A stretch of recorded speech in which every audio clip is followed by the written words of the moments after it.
சீரியலில் இன்றைக்கி என்ன நடக்குது அப்படின்னு சொல்லிட்டு பார்த்தீங்கன்னா, கதிரேசன் வீட்டுக்கு வக்கீல் வந்து வராங்க. எதனால் அப்படின்னு சொல்லிட்டு பார்த்தீங்கன்னா, கதிரேசன் வந்து முடிவெடுத்திருந்தாங்கல்ல, நிஷாவோட வெண்பா பேரில் இருக்கிற சொத்தெல்லாம் நிஷா பேருக்கு மாற்றிடணும் அப்படின்றதுக்காக, அது விஷயமா பேசுகிறதுக்காக வக்கீல் வந்து கதிரேசன் வீட்டுக்கு வராரு. அந்த இடத்துல நிஷா வந்து முந்திரி கொட்டை மாதிரி கதிரேசனுக்கு முன்னாடியே நிஷா வந்து சொத்தெல்லாம் என் பேருக்கு வரப்போகுது அப்படின்ற ஆர்வத்தில் சொத்தெல்லாம் என் பேருக்கு எழுதி வைக்கணும், வெண்பா பேரில் இருக்கிறதெல்லாம் சொத்தெல்லாம் என் பேருக்கு எழுதி வைக்கணும்னு சொல்லியிருந்தாங்கல்ல, அது விஷயமா பேசணும், என்ன என்ன முடியுமா அப்படின்னு சொல்லிட்டு கேட்டுட்ருக்காங்க நிஷா இருந்துட்டு.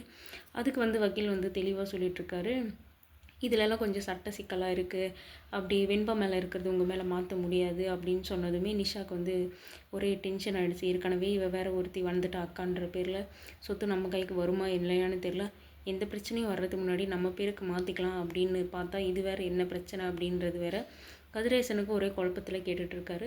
கதிரேசன் வந்து குழப்பமாகவே இருக்கார், சொத்து எல்லாம் இருக்கட்டுமா இல்லை நிஷா மேலே மாற்றலாமா அப்படின்னு சொல்லிட்டு. எதனால் அப்படின்னு சொல்லிட்டு பார்த்தீங்கன்னா, இப்போ வெண்பா வந்து நம்மக்கிட்டேக்கு வரமாட்டா அப்படின்றதுக்காக தான் சொத்தெல்லாம் நிஷா பேருக்கு மாற்றலாம் அப்படின்னு முடிவு பண்ணோம். இப்போ வெண்பாவோட அம்மாவே இருக்காங்க, அதாவது ரேணுகா வந்துட்டா இதுக்கப்புறம் வெண்பா வந்து எப்படி இருந்தாலே நம்மக்கிட்ட தான் வருவா அப்படின்ற குழப்பத்திலே இருக்கார் கதிரேசன். ஆனால் இருந்தாலே ஒரு தெளிவான முடிவு எடுக்காமல் இருக்காங்க. இப்போ வந்து வக்கீல் வந்து சொல்லியிருக்காரு என்ன அப்படின்னு சொல்லிட்டு பார்த்தீங்கன்னா, வெண்பாவோட கார்டியன் வந்து விஜய் தான். இப்போது கோர்ட்டும் அப்படி தானே முடிவு பண்ணி வெண்பா வந்து விஜய் கிட்ட தான் இருக்கணும், உங்ககிட்ட இருக்க முடியாது அப்படின்னு தானே சொல்லியிருக்காங்க. ஸோ அதனால் வந்து வெண்பா மேலே இருக்கிற சொத்து எல்லாம் விஜய்க்கு தான் போய் சேருமே தவிர நம்ம உங்ககிட்ட உங்கள் மேலே மாற்றுறது கொஞ்சம் கஷ்டம், சட்ட சிக்கலெல்லாம் நிறைய இருக்குது அப்படின்னு சொல்லி தெளிவாக வந்து வக்கீல் வந்து சொல்லிகிட்ருக்காரு. நிஷாக்கு இதை கேட்டதுமே ரொம்ப டென்ஷன் ஆகுது, கோவம் வேறு வருது. என்னடா இது, சொத்துக்காக தான் நம்ம இப்படி பண்ணிகிட்ருக்கோம், இது ஒரு பிரச்சனை போனால் இன்னொரு பிரச்சனை, சொத்து வருதே அப்படின்ற ஒரு சின்ன ஒரு சந்தோஷம் கூட கொஞ்ச நாள் நிலைக்கல அப்படின்னு சொல்லிட்டு நிஷாவுக்கு ரொம்பவே ஏமாற்றமாக இருக்குது.